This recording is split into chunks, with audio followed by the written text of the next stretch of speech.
Pro Football Playbook, presented by the Pigskin Podcast Network. Your source for team news, draft needs, player profiles and rankings, full Senior Bowl, Combine, and NFL draft coverage. News, analysis, discussion. It's in the playbook. Now, here is your host, sports journalist Bill Alvstad, and featured analyst Keith Myers.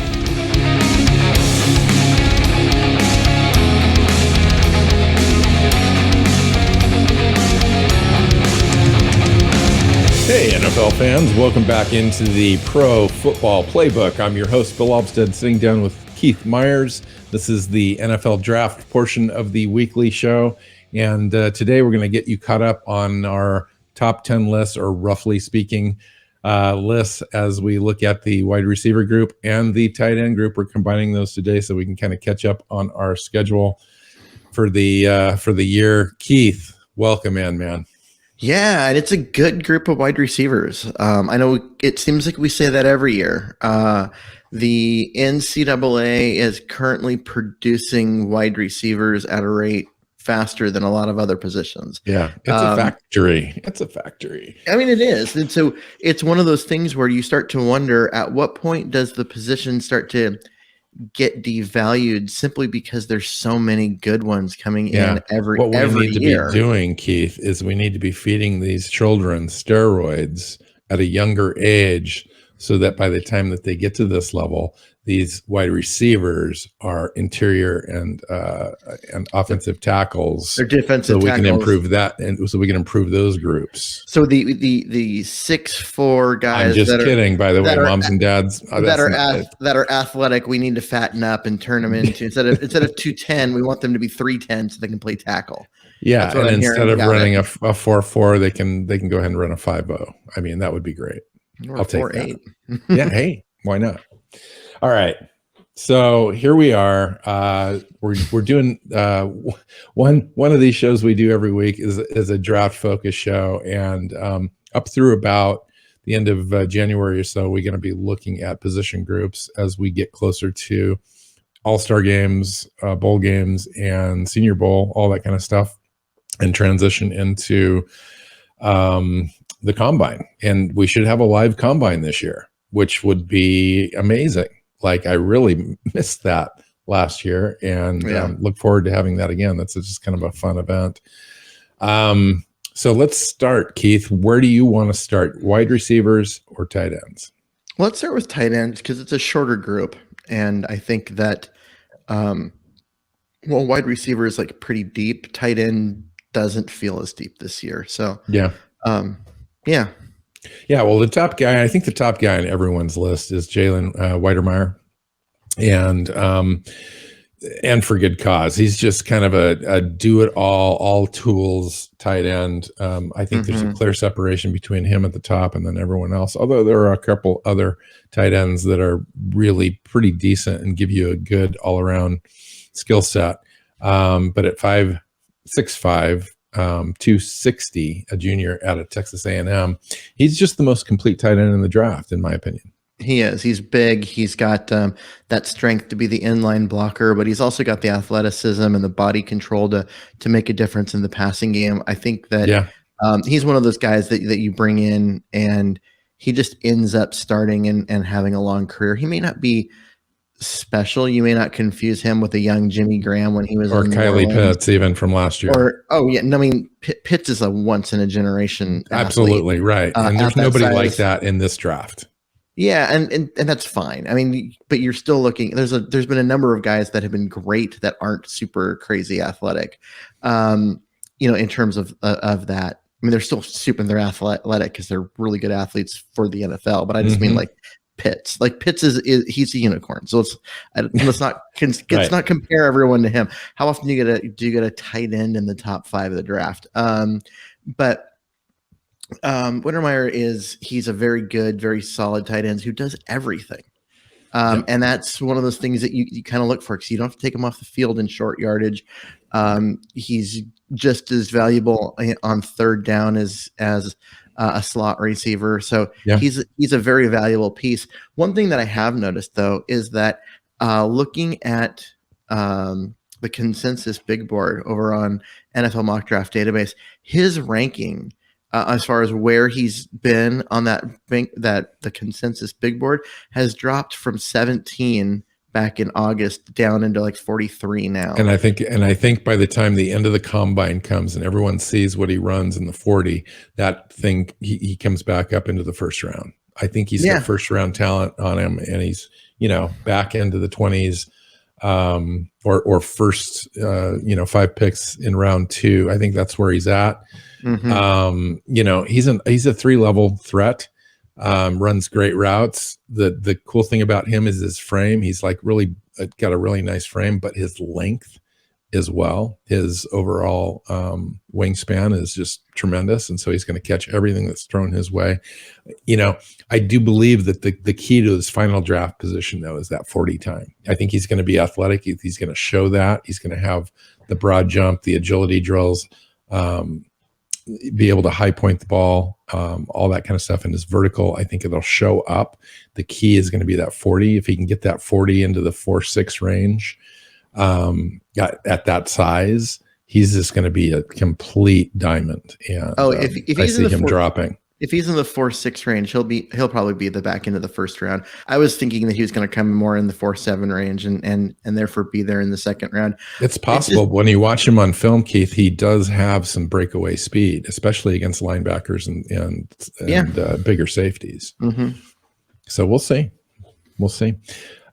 Second on my list was Trey Mcbride, and by the way, we're using the NFL Mock Draft Database consensus big board for our list today. Yeah, and for our rankings, we do that a lot because it's got hundreds of big boards that have all been compiled in to where things are, and everything's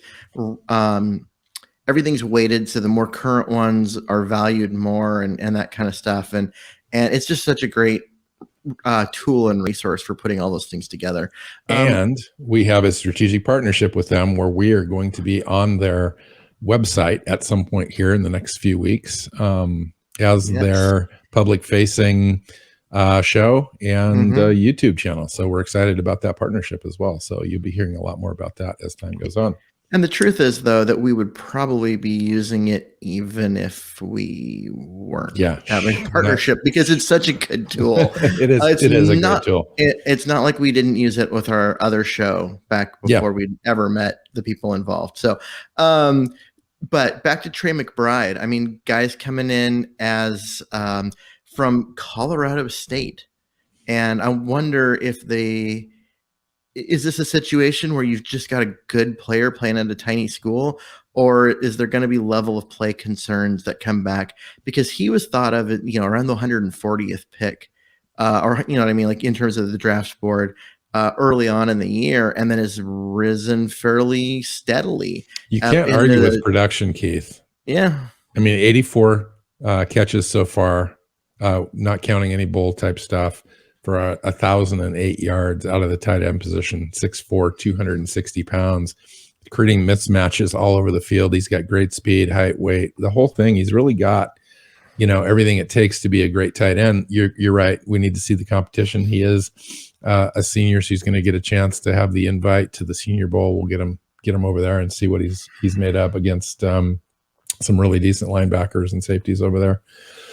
Jeremy Ruckert is another guy that's on the list. I do have him more of like a, back of the third, fourth round kind of guy, 6'5", 250, Ohio State senior. He's an exceptional pass catcher, willing blocker, excellent catch radius, strong hands, great red zone target. He just needs a little bit more work because he's just not getting a ton of opportunities to catch the ball in their offense. Yeah, I mean, you're saying you can't argue with production. Like, show me the production.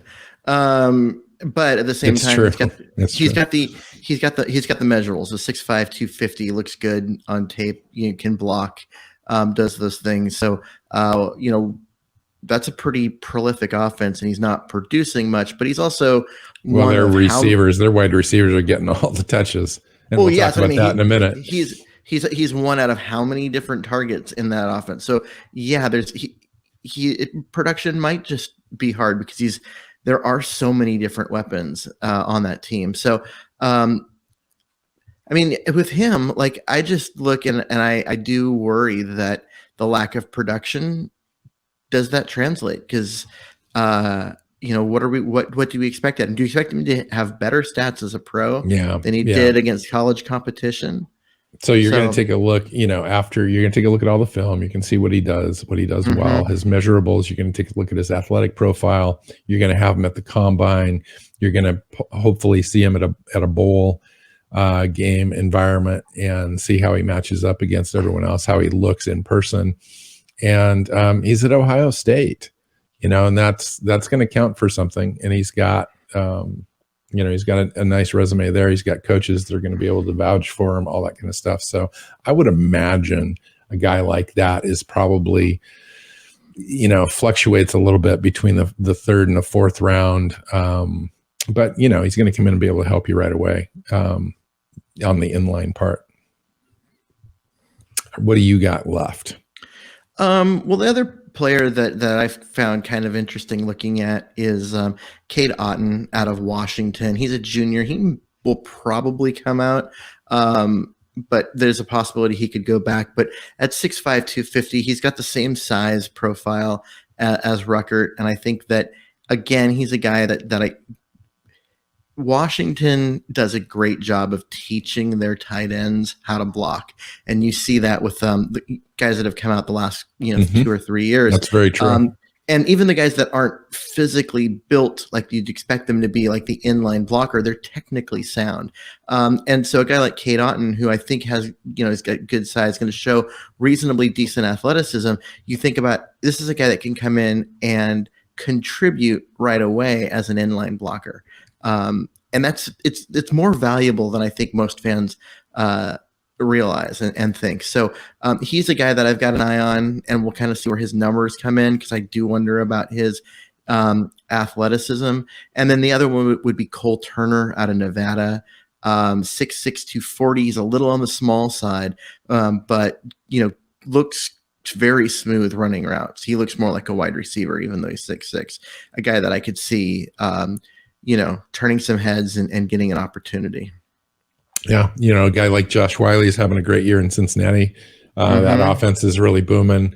Jaleel Billingsley out of Alabama is getting and helping their quarterback getting really close to claiming the Heisman Trophy at this point. So he's kind of just one of those other weapons. Isaiah Likely out of Coastal Carolina, another guy that's going to have to prove that he belongs at some point in this process before a team picks him up. Overall, it's a good group. There's quite a few other guys. I would suggest folks get on to like NFL mock draft database, just so that they can see the list, find out what everybody's doing, click on the links, search up these guys, take a look at their profiles, and get them into your mock drafts. So yeah, we could keep going. We really could. Sam Laporta out of Iowa, tremendous inline blocker. He's practically a right tackle, but more athletic and can get out in space and do some things. He's not like as dynamic as some of the guys listed above him, but yeah, the kid can block just straight up. So I like that. But we are. It's interesting because you're like, okay, the first person that we talked about is the end of round 1, and then we're down in round 4 now, and we're 10 deep. That's a lot of tight ends. That's way more tight ends than we're used to seeing, in the top 100, 125. No, that's very true. And I think there will be some movement. And usually these guys, especially the non-athletic types, tend to fall a little bit, and more athletic types overall in general tend to rise in the draft as we get out of the combine. So we'll see what happens. Let's go to wide receivers. This just seems like a really interesting group to me. Maybe not quite as strong as it's been in the last 2 years, but this is certainly a great group at the top. There's just not a lot of size this year that I've noticed compared to some of the years past, although there are a few guys here that do have size. Speaking of, I think there's going to be definitely a competition where Treylon Burks really sees if he can jump like a Chris Olave. I think is how you pronounce that, and Garrett Wilson. Both those guys from Ohio State are just 1-2 right now on almost everybody's boards. Yep. But Traylon Burks has got the size, weight, speed combo. And when you watch him on film, he really stands out. Really stands out a lot. I really like him. He's probably my number one guy on my board. I mean, yeah, he's at 6'3", 225 and just really fast straight line speed. There's going to be in the past, there would be a lot of doubts about him. People are going to like make a big deal about his 3-cone because it's probably not going to be great. Absolutely. And all of that. But it seems like everyone finally learned their lesson with DK Metcalf a couple of years ago, who had, dropped all the way to the last pick of round 2 and then has played like, top 10 pick. Yeah. And Burks is he's going to make people, he's going to remind people of Metcalf. I think so. Yeah, so I think so. He's one of those guys that if he drops, somebody's getting a really good player. And that's not somebody's getting a really good player, and he's a physical guy too. So he's going to fight for everything. He's going to be a contested catch guy. He's got great speed. I mean, he breaks away from guys if he can get behind you. So it's just a matter of refining his tool set. He's from Arkansas, needs to have a little bit of, more refinement on his route running and all that kind of stuff, but you can't teach what he's got. Yeah. You just can't. But I don't want to take anything away from Garrett Wilson and Chris Olave because they're the two guys. They're both from Ohio State. One 6'0", the other one's 6'1". These are complete receivers, great rounds, good hands, tremendous catch radius on both of them. They're both deep threats. Who do you like better? Honestly, I think I'm in the minority and that I like Olave a little better. Really? I that think, surprises me, actually. Really? Because it has more to do with the players that he reminds me of, guys that have been super productive, like Stefan Diggs, who when he was in Minnesota and now in Buffalo, but I'm more thinking of, when he was younger and in Minnesota, he just reminds me of, that's one guy. And then some other players, they just kind of line up as, who he reminds me of? Who? And you're not going to like this comp, but it is what it is. Paul Richardson. He reminds me of Paul Richardson. When you look at him, he's kind of lanky. Because he's lanky and he's kind of doesn't have a lot of muscle build on him. He's a strider. I can see where that came from. And then you look at Garrett Wilson, and he's just a stockier build. He looks much bigger than Chris Olave does. When you look at the film on him, and I would prefer to have Wilson in addition to Chris Olave's just got a little bit more of an injury history and concern for me. Well, the Josh Richardson is a Paul Richardson. Why did I say Richardson. Josh? No, this isn't a basketball podcast, I swear. Paul Richardson, that comp, this was a guy, that's a guy with a ton of potential, and it just never and really a lot of speed, and then got hurt right away. Yeah, and then never just really was always hurt. Yes. Got a second chance in Washington, and just couldn't stay on the field. That would be really disappointing if Olave's career goes in that route. And I don't want to assign that to him. There, no way. But it does give me that feeling where I'm just not quite sure if Chris Olave has the body type to hold up in the NFL. Yeah, we'll see. I like I said, I think that he when I watch him play, you're right about him being a little skinny and a little lanky, but I just watching his tape and his routes and his hands and the way that he goes up for balls and just adjusts in the air, he reminds me a lot of Diggs in Buffalo. And he's great. He's got the best footwork in the draft. He's got the best footwork and some of the best route running and spatial awareness that you'll see on film. Absolutely. For a guy that small, he does get off the line really effectively. At the when someone comes up to jam him, he just bounces right by him. And he doesn't even really have to hand fight or anything. The guy just has a juke about him that he can just get by you. Yeah. Yep. And again, we're talking about Olave. Garrett Wilson does a lot of these same things. He's just a fantastic prospect, and I think that he's number one on almost every board, probably certain to go top 10. Well, and the thing about him is he's just really intelligent and has a really detailed route tree. Like he's a very accomplished.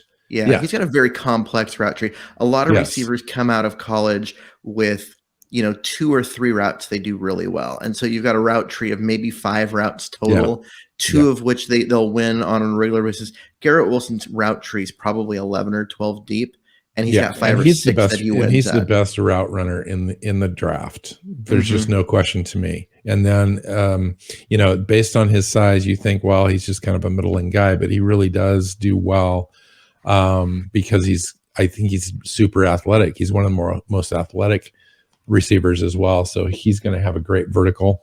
It shows up on his film as well, and he's got the high point ability, and I just think he's the total package. And his catching ability, I think overall too, he doesn't have a lot of drops. Anything that gets into his radius, he's getting. So where do you have Dotson out of Penn State? Yeah, interesting. You have him 5th. Yeah, he's going to be right into that 5th, 6th spot, and he's a little undersized at 5'11", 184, and he's a senior. He doesn't blow you away with a lot of anything. He's even smaller than Olave, and he's not as fast, and he's older. People are really high on him. Yeah, but the thing about Dodson is he's got ball skills. He does. He's got great ball skills. So he's a smart player, good body skills, great body control, all that kind of stuff. So that's what he's got going for him. And he plays within a structured offense, which without a great quarterback, so you got to take that into consideration as well. Yeah, his production, I'm not going to hold against him because he plays at Penn State. If he was at Ohio State, his numbers would be crazy. It's just a different offense. I don't know. For me, the worry was more about size and his ability to take a hit, and is he someone that you're gonna rely on, or is he gonna be a guy like John Ross? Yeah, right. Or you brought up Paul Richardson, which might be, as far as his height, weight, speed combo, is probably a better comp. Yeah. Well, this guy's a long strider too, so he's not a shifty, quick guy that you would expect at that size. So not sure exactly where he fits. Another guy that we kind of skipped over a little bit is Drake London, and he's kind of a guy that he's interesting. There's a lot of folks don't really know what to do with him, and here's the reason why. He's 6'5", 210, and he looks like it, on the field. He's just this lanky Big Bird kind of guy. And I say that with all due respect to Big Bird, but he plays like he's all legs and arms, and I'm not exactly sure what that's going to translate to, because he's not really a great speed guy. He's not expected to time really well in the 40, but this is a guy that's like one of the toughest guys in the wide receiver group. Like, as far as just sheer toughness as a player. He's hurt right now. He had an ankle injury against Arizona on October 30th, and that ended his season. But his catch ability is exceptional. Like, everything that comes his way, he'll remind you of Cooper Kupp, like when you look at him, but without Cooper Kupp's speed. Yeah. So I just don't know what to do with that. And without Cooper Kupp's refinement in his routes. But Cooper Kupp did kind of come into that. He did. He developed more of that once he got drafted by the Rams. He didn't have that coming out of Eastern Washington. But correct.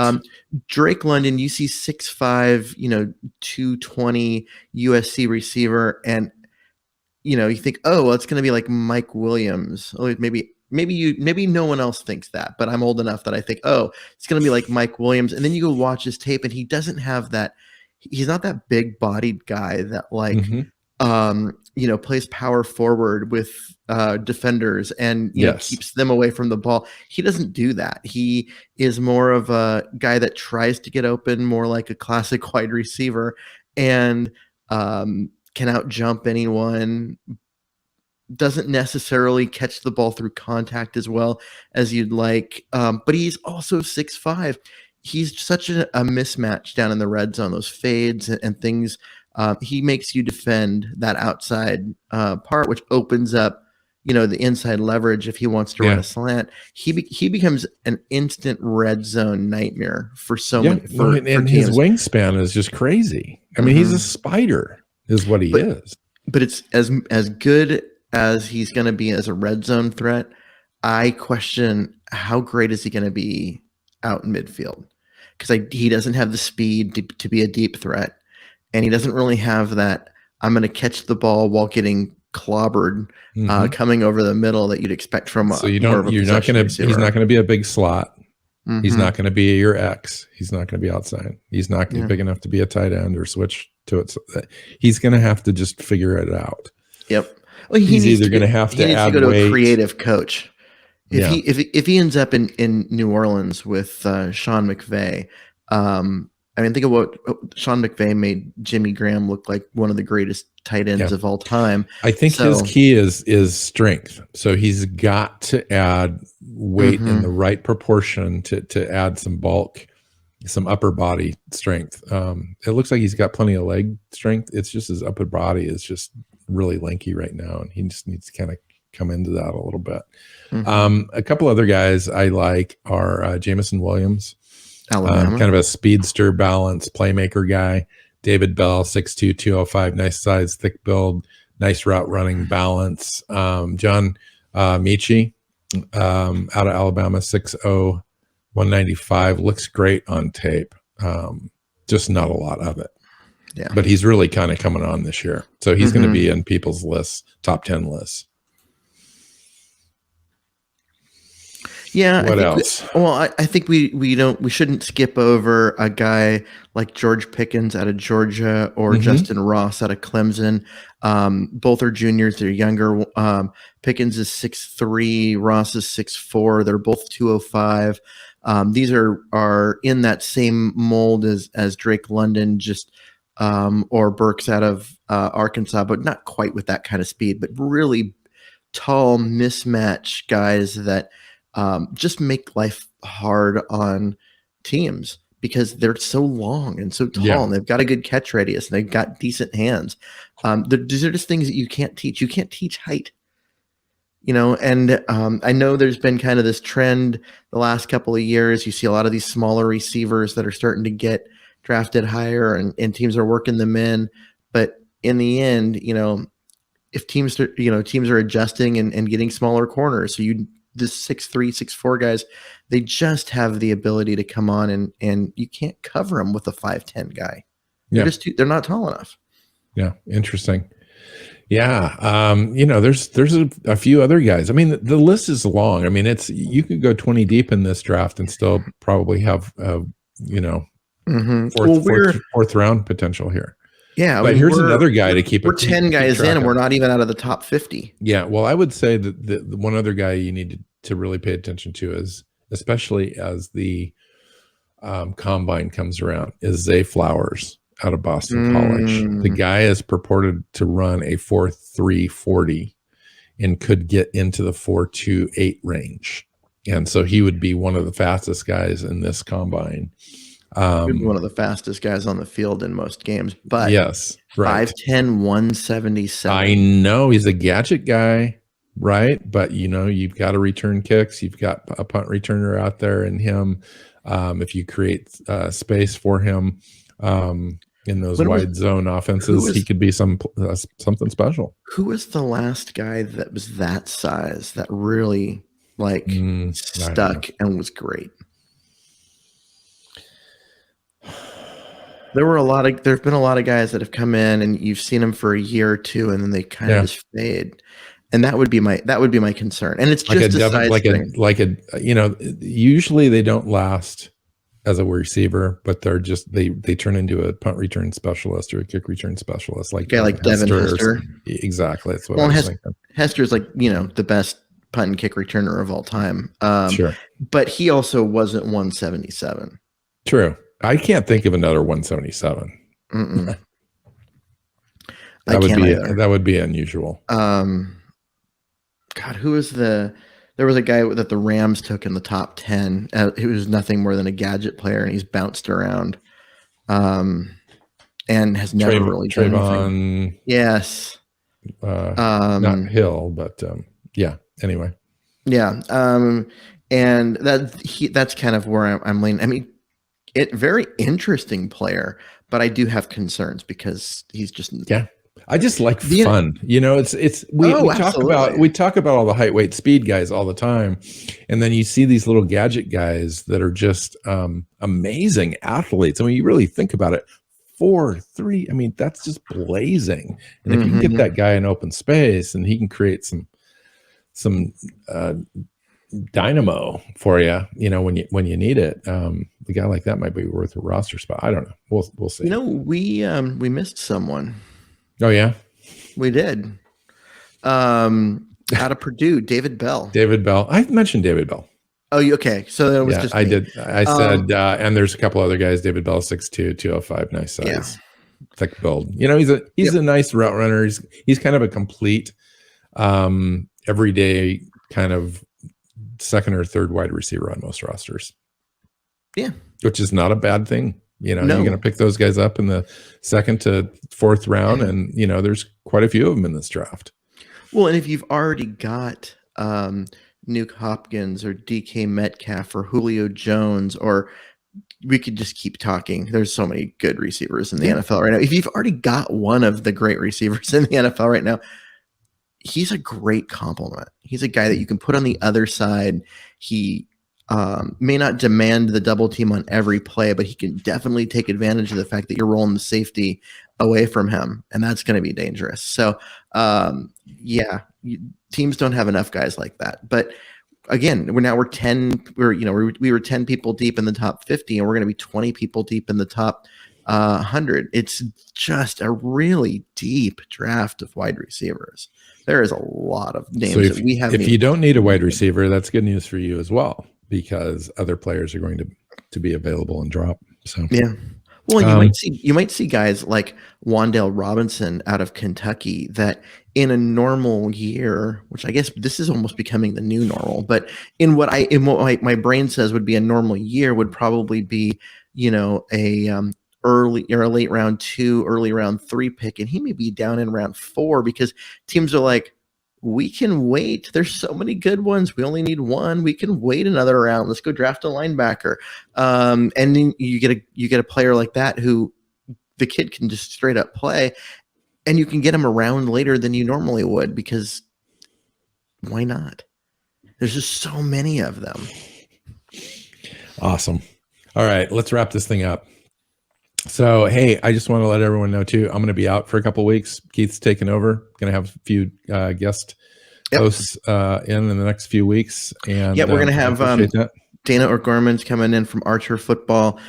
She's going to come in, and she knows the AFC and NFC West as well as anyone. She's phenomenal. She'll be a great guest. So you guys will can look forward to her being on here. She's also a very experienced podcaster and radio personality, because she's been doing the Archer Football show for years now. Yeah. Like she's been doing this longer than I have. And she's been a great friend for other shows that we've done as well. So yeah, awesome. So I appreciate that.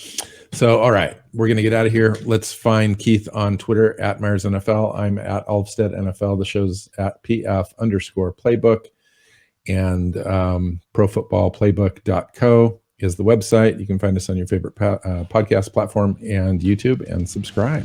So we'll see you next time, guys. Thanks.